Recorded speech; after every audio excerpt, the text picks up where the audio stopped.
ஓம் நமோ நாராயணா. அருள்மிகு ஸ்ரீ சென்னராய சுவாமி திருக்கோவில் குடிப்பள்ளி கிராமம். இந்த குடிப்பள்ளி கிராமம் பேரணம்பட்டிலிருந்து சுமார் 3 கிலோமீட்டர் தொலைவில் அமைந்துள்ளது. இங்கு அமைந்துள்ள இத்திருக்கோவிலானது சுமார் 500 ஆண்டுகள் பழமை வாய்ந்த இத்திருக்கோவிலில் ஒவ்வொரு சனிக்கிழமையும் தீபம் ஏற்றப்பட்டு வழிபட்டு வருகின்றனர்.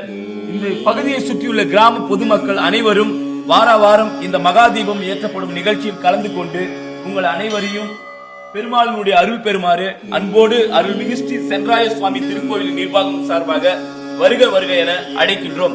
சுமார் 500 ஆண்டுகள் பழமை வாய்ந்த இத்திருக்கோவிலில் நீங்கள் வழிபடுவதனால் உங்கள் வாழ்க்கையில் உள்ள கஷ்டங்கள் கவலைகள் அனைத்தும் நீங்கி வாழ்க்கையில் செல்வ வளம் பெருகலாம். எனவே இந்த குடிப்பள்ளி பக்கத்தில் உள்ள அருகில் உள்ள கிராம மக்கள் அனைவரும் இந்த பெருமாளை வழிபட்டு வாழ்க்கையில் முன்னேற்றம் அடையுமாறு அருள்மிகு ஸ்ரீ சென்னராய கோவில் நிர்வாகம் சார்பாக உங்களை அன்போடு வரவேற்கின்றோம். நன்றி, வணக்கம்.